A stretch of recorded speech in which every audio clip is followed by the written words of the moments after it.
सभी को नमस्कार। इस वीडियो में हम लेसन 3 आगे पढ़ने वाले हैं। वैश्विक लैंगिक अंतराल रिपोर्ट 2022। भारत में स्त्री पुरुष के बीच भेदभाव का मुद्दा हमेशा से ही एक विवाद का विषय रहा है। आज भारत में लगभग 48% जनसंख्या महिलाओं की है। फिर भी भारतीय अर्थव्यवस्था एवं राजनीति में महिलाओं की भागीदारी बहुत कम है। समाज में महिलाओं के साथ आज भी भेदभाव किया जाता है। भारत सरकार लगातार इस लैंगिक अंतराल को कम करके महिलाओं की स्थिति में सुधार करने का प्रयास कर रही है। विश्व आर्थिक मंच द्वारा जारी वैश्विक लैंगिक अंतराल रिपोर्ट 2022 के सूचकांक में भारत को 135वां स्थान मिला है। 2021 में भारत को 140वां स्थान मिला था। भारत की रैंकिंग में पिछले साल के मुकाबले 5 स्थानों का सुधार हुआ है। विश्व आर्थिक मंच द्वारा जारी इस सूची में आइसलैंड को 0.908 स्कोर के साथ पहला स्थान प्राप्त हुआ है। दूसरा, तीसरा, चौथा और 5वां स्थान क्रमशः फिनलैंड, नॉर्वे, न्यूजीलैंड और स्वीडन का है।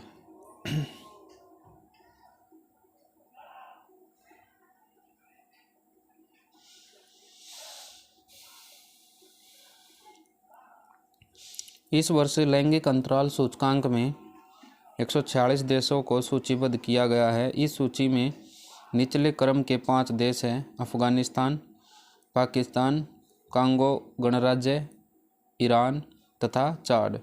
भारत के पड़ोसी देशों में बांग्लादेश को 71वां, नेपाल को 96वां, श्रीलंका को 110वां तथा भूटान को 126वां स्थान प्राप्त हुआ है। विदित है कि वैश्विक लैंगिक अंतराल रिपोर्ट के तहत स्वास्थ्य, शिक्षा, अर्थव्यवस्था और राजनीति के क्षेत्र में महिला एवं पुरुष के बीच भेदभाव मिटाने में मिली सफलता का आकलन किया जाता है।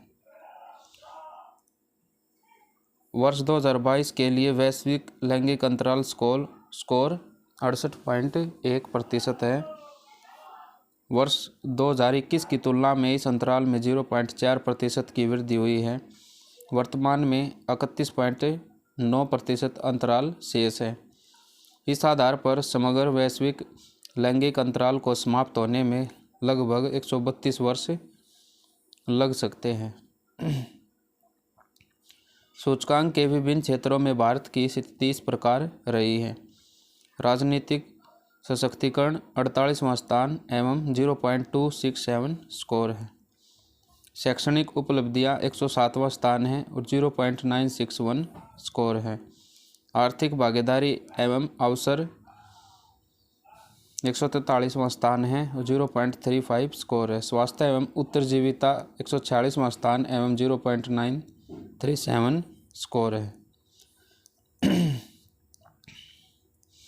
वैश्विक लैंगिक अंतराल सूचकांक 0 से 1 के मध्य विस्तारित है। इसमें 1 का अर्थ पूर्ण लैंगिक समानता तथा 0 का अर्थ पूर्ण लैंगिक असमानता है। लैंगिक असमानता का तात्पर्य लैंगिक आधार पर महिलाओं के साथ भेदभाव से है। परंपरागत रूप से समाज में महिलाओं को कमज़ोर वर्ग के रूप में देखा जाता रहा है। वे घर और समाज दोनों जगहों पर शोषण, अपमान और भेदभाव से पीड़ित होती हैं।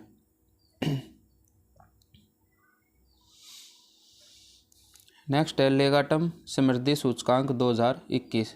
लेगाटम समृद्धि सूचकांक यह दर्शाता है कि किस प्रकार समृद्धि प्राप्त की जा सकती है एवं किस प्रकार समृद्धि विश्व में बदलाव ला रही है।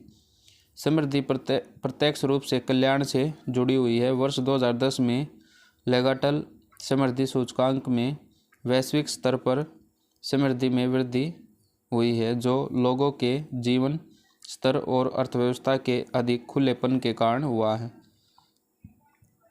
लेगाटम समृद्धि सूचकांक लेगाटम संस्थान द्वारा जारी किया जाता है। लेगाटम समृद्धि सूचकांक में भारत की रैंकिंग में लगातार सुधार हो रहा है।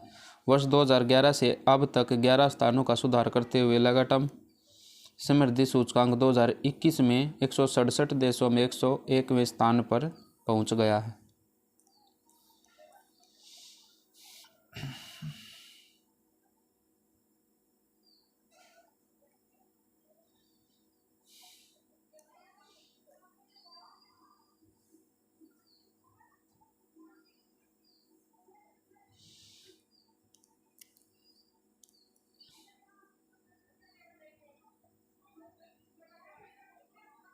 ये देखिए लेगाटम समृद्धि सूचकांक 2021 के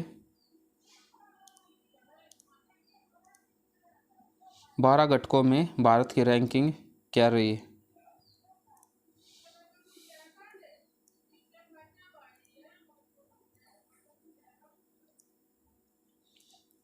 बचत और सुरक्षा में 139 139 और व्यक्तिगत संस्था में 106, प्रशासन में 51, सामाजिक पूंजी में 68 और निवेश वातावरण में 75, उद्यम की स्थिति में रही है 51, बाजार पहुंच एवं अवसंरचना में 78 और अर्थव्यवस्था की गुणवत्ता में 91, जीवन स्तर में 122, स्वास्थ्य में 111 और शिक्षा में 118, प्राकृतिक वातावरण में 160। लेगाटम समृद्धि सूचकांक 2021 शीर्ष 5 एवं अंतिम 5 देशों की क्या स्थिति है।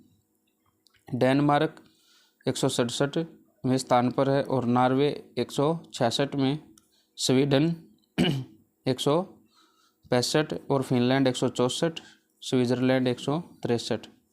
ऐसे ही अफगानिस्तान, चाड, यमन, मध्य अफ्रीकी गणराज्य और दक्षिणी सूडान है।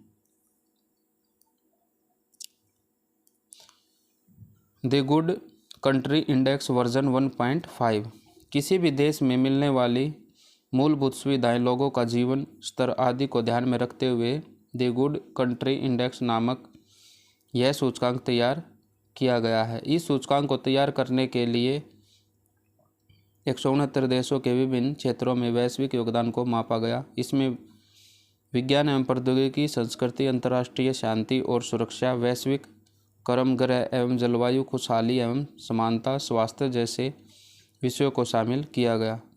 इस सूचकांक में दुनिया के 169 देशों में भारत 52वें स्थान पर है। संयुक्त राष्ट्र, अंतर्राष्ट्रीय मुद्रा कोष तथा विश्व बैंक द्वारा उपलब्ध कराए गए इन देशों के विकास, आर्थिक स्थिति, संसाधन, उपलब्ध सुविधाएं तथा जीवन स्तर आदि के आंकड़ों के अध्ययन के आधार पर यह रिपोर्ट तैयार की गई है।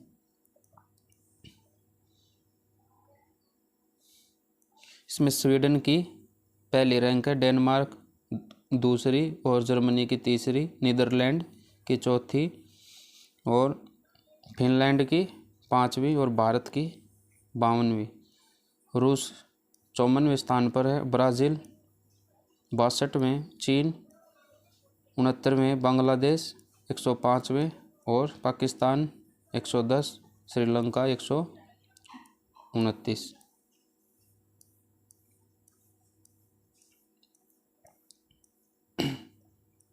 सात पैमानों पर भारत की स्थिति क्या है। अंतर्राष्ट्रीय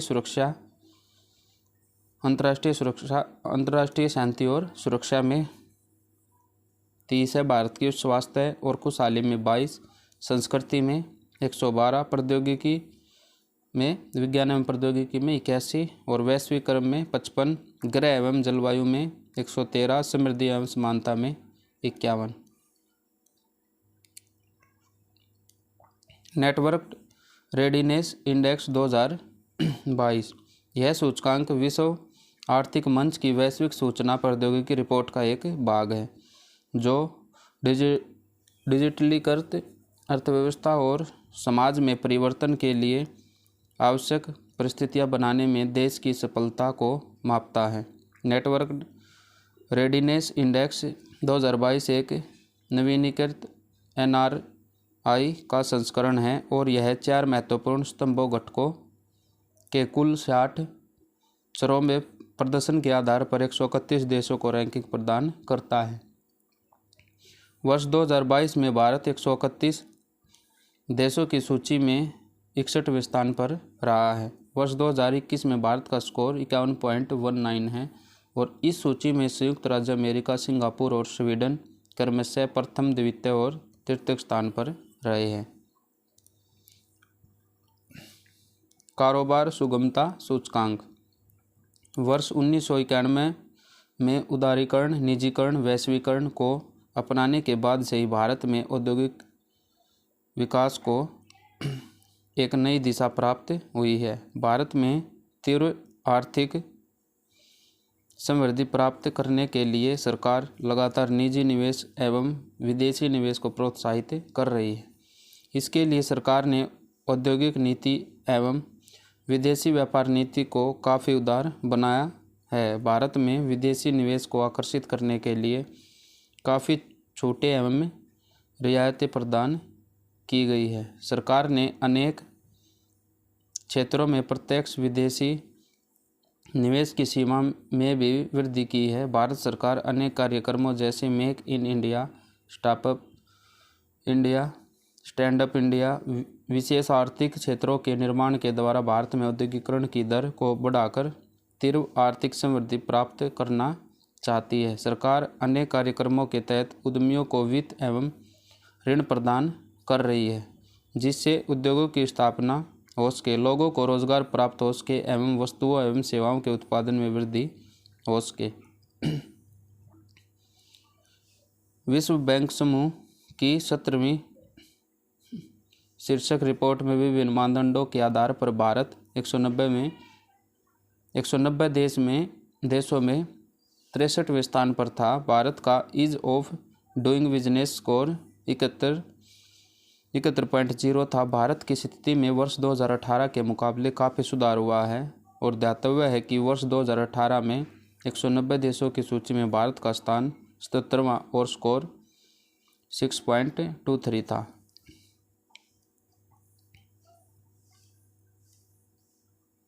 कारोबार सुगमता सूचकांक के संकेतक। बिजनेस शुरुआत करने का माहौल, कंस्ट्रक्शन परमिट में सुगमता, बिजनेस के लिए electricity connection, registration of property, business के लिए क्रेडिट उपलब्ध कराने के मामले में, अल्पसंख्यक निवेशकों की रक्षा करने के मामले में, टैक्स भरने में, सीमा पार व्यापार के मामले में, कॉन्ट्रैक्ट्स लागू करने के मामले में और दिवालिया मामलों का समाधान।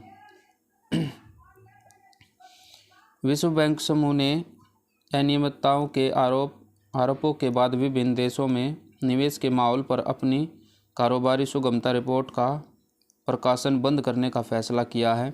विश्व बैंक को कुछ देशों द्वारा उपलब्ध कराए गए डेटा में अनियमितता की सूचना प्राप्त हुई थी। विश्व बैंक द्वारा उनके पिछले 5 वर्षों में व्यापार सुगमता रिपोर्ट के लिए उपलब्ध कराए गए संस्थागत डेटा की व्यवस्थित समीक्षा व मूल्यांकन का निर्णय लिया गया है। चीन के वरीयता क्रम को बढ़ाने के लिए 2017 में कुछ शीर्ष बैंक अधिकारियों द्वारा कथित रूप से दबाव बनाने के कारण डेटा अनियमितताओं की जांच के बाद यह निर्णय लिया गया है। हालांकि विश्व बैंक समूह विकास में निजी क्षेत्र की भूमिका को आगे बढ़ाने और सरकार को समर्थन देने के लिए आगे भी प्रतिबद्ध रहेगा।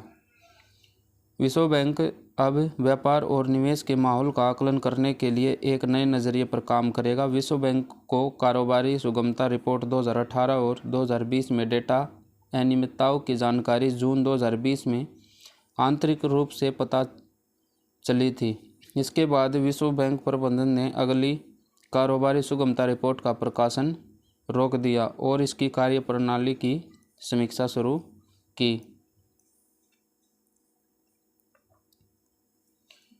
नेक्स्ट है ग्लोबल इनोवेशन इंडेक्स 2022। संयुक्त राष्ट्र के विश्व बौद्धिक संपदा संगठन की नवीनतम रिपोर्ट ग्लोबल इनोवेशन इंडेक्स 2022 के अनुसार सबसे नवोन्मेषी अर्थव्यवस्थाओं की ताज़ा सूची में भारत 40वें स्थान पर है। ग्लोबल इनोवेशन इंडेक्स 2022 में भारत का स्कोर 36.6 है, जबकि वर्ष 2021 में भारत 46वें स्थान पर था। ग्लोबल इनोवेशन इंडेक्स 2022 की theme what is the future of innovation driven growth है। वर्ष 2020 में ही भारत सबसे नवोन्मेषी अर्थव्यवस्थाओं की सूची में शीर्ष 50 में पहुंच गया था। भारत ग्लोबल इनोवेशन इंडेक्स में लगातार बेहतर प्रदर्शन कर रहा है तथा वर्ष 2015 में 81वें स्थान से सुधार करके वर्ष 2022 में 40वें स्थान पर पहुंचा है। भारत ने मानव पूंजी विकास और अनुसंधान, बाजार एवं व्यवसाय विशेषज्ञता, ज्ञान और प्रौद्योगिकी आदि क्षेत्रों में काफ़ी विकास किया है। भारत निम्न मध्य आय वाली अर्थव्यवस्था में नवोन्मेषण के संदर्भ में प्रथम स्थान पर है। भारत पिछले 12 वर्षों से लगातार इनोवेशन अचीवर रहा है। भारत ग्लोबल इनोवेशन इंडेक्स 2022 में मध्य और दक्षिणी एशिया क्षेत्र में विश्व में नवाचार के लीडर्स में शीर्ष स्थान पर है। इस रिपोर्ट के अनुसार भारत की रैंकिंग में सुधार उच्च शिक्षा में बेहतर स्थिति, वैज्ञानिक प्रकाशन और शोध तथा विकास के बेहतर कार्यकलाप के कारण हुआ है। ग्लोबल इनोवेशन इंडेक्स 2022 के अनुसार विश्व की शीर्ष 5 नवोन्मेषी अर्थव्यवस्थाओं में क्रमशः स्विट्जरलैंड, संयुक्त राज्य America, Sweden, United kingdom, Netherlands है। विश्व के विभिन्न संस्थानों द्वारा जारी सूचकांक एवं उनसे संबंधित विषय वस्तु। मानव पूंजी सूचकांक ये विश्व बैंक से संबंधित है और विषय वस्तु विश्व के विभिन्न देशों द्वारा अपने मानव पूंजी या संसाधन का विकास एवं कुशलतम उपयोग। वैश्विक बहुआयामी गरीबी संयुक्त राष्ट्र विकास कार्यक्रम द्वारा संबंधित एजेंसी है और विश्व के विभिन्न देशों में बहुआयामी गरीबी का अध्ययन करना इसकी विषय वस्तु है। और सतत विकास सूचकांक में संयुक्त राष्ट्र के सतत विकास समाधान नेटवर्क और बर्ट्समैन स्टीफन सतत विकास के लक्ष्यों की प्रगति पर नज़र रखना इसकी विषय वस्तु है। वैश्विक प्रतिस्पर्धा रिपोर्ट विश्व आर्थिक मंच इसकी एजेंसी है और इसके तहत अनुकूलन परिवेश, मानव पूंजी, बाजार तथा इनोवेशन सिस्टम जैसे संकेतकों के आधार पर उद्योगों के विकास की संभावना देखी जाती है। विश्व शांति सूचकांक institute for economics and peace विश्व के विभिन्न देशों में शांति के स्तर का अध्ययन करना है। और खुशहाली रिपोर्ट में संयुक्त राष्ट्र सतत विकास समाधान नेटवर्क और विश्व में खुशहाली के स्तर का मापन करना एवं विभिन्न देशों की लोकनीति का पथ प्रदर्शन करना। Happy planet index new economics foundation सतत खुशहालीपूर्ण जीवन स्तर का अध्ययन करना एवं इसके लिए प्राकृतिक संसाधनों का मितव्यय उपयोग। वैश्विक भूख सूचकांक concern world wide wealth hunger health ये इसकी एजेंसी है और वैश्विक क्षेत्रीय एवं विभिन्न देशों के स्तर पर भूख का मूल्यांकन करना ये इसकी विषय वस्तु है।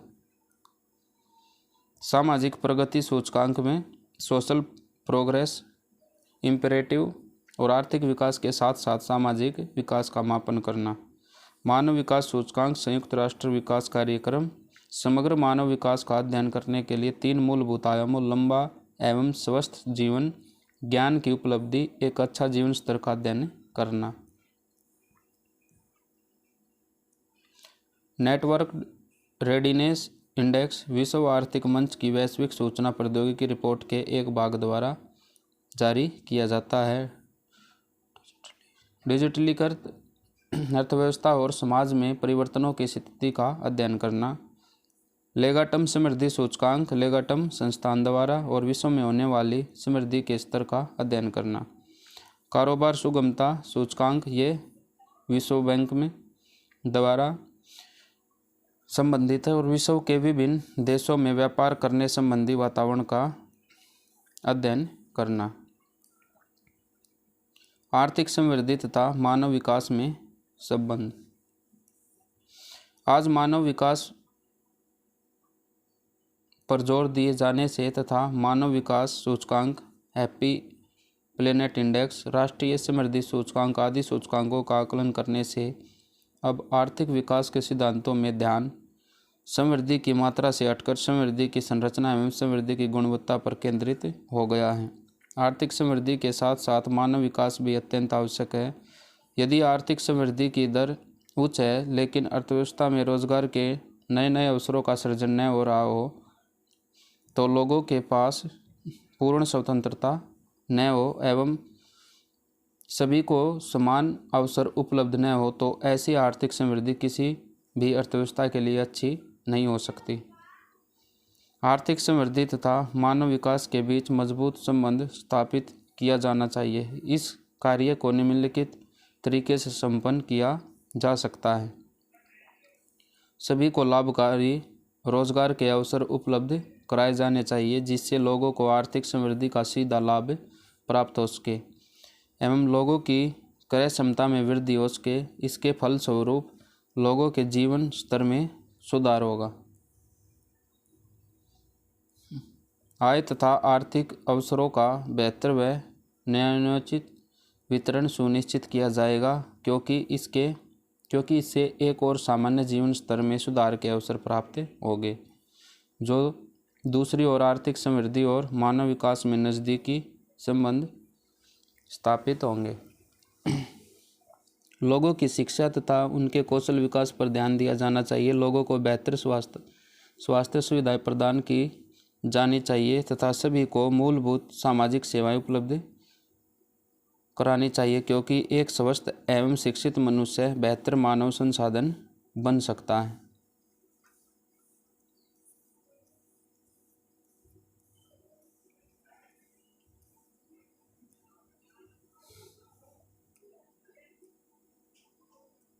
पुरुषों और महिलाओं को विकास के समान अवसर उपलब्ध कराने चाहिए। स्त्रियों को बेहतर सुविधाएं तथा बेहतर शिक्षा, ऋण सुविधाएं, रोजगार के अवसर प्रदान करने से मानव विकास में सहायता मिलती है जिससे अर्थव्यवस्था में महिलाओं की भागीदारी भी बढ़ती है और आर्थिक समृद्धि को बढ़ावा भी मिलता है। स्त्रियों के सामर्थ्य तथा उनकी योग्यताओं में निवेश करने से तथा उनके सशक्तिकरण से आर्थिक समृद्धि के साथ साथ समग्र विकास में भी सहायता मिलती है।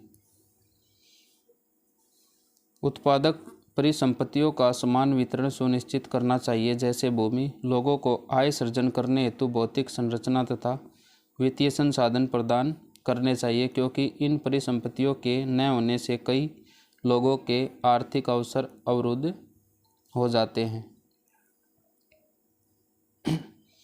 आर्थिक विकास विहीन आर्थिक समृद्धि।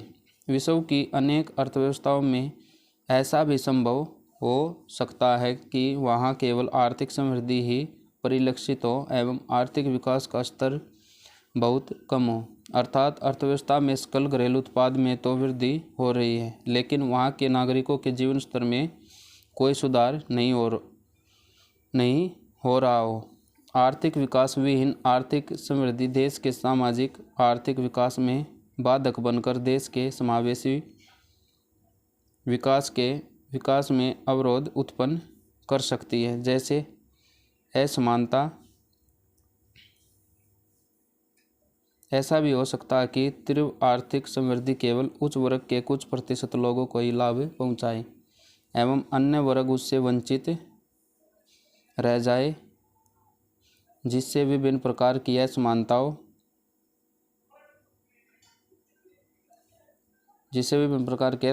में वृद्धि होगी। उदाहरण स्वरूप यदि कोई देश तेल का उत्पादन कर रहा है एवं तेल के कुओं एवं कंपनियों पर कुछ ही लोगों का अधिकार है तो सकल घरेलू उत्पाद तो बढ़ रहा है लेकिन उसका लाभ कुछ ही नागरिकों तक सीमित हो रहा है। पर्यावरणीय समस्याएं।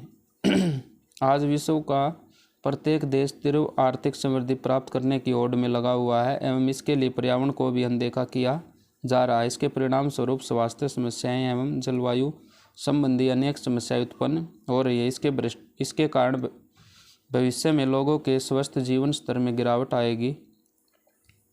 नेक्स्ट है भ्रष्टाचार। ऐसा भी हो सकता है कि तीव्र आर्थिक समृद्धि हो रही हो, लेकिन भ्रष्टाचार इतने बड़े स्तर पर हो कि कुछ ही लोगों के पास धन का संकेंद्रण हो जाए।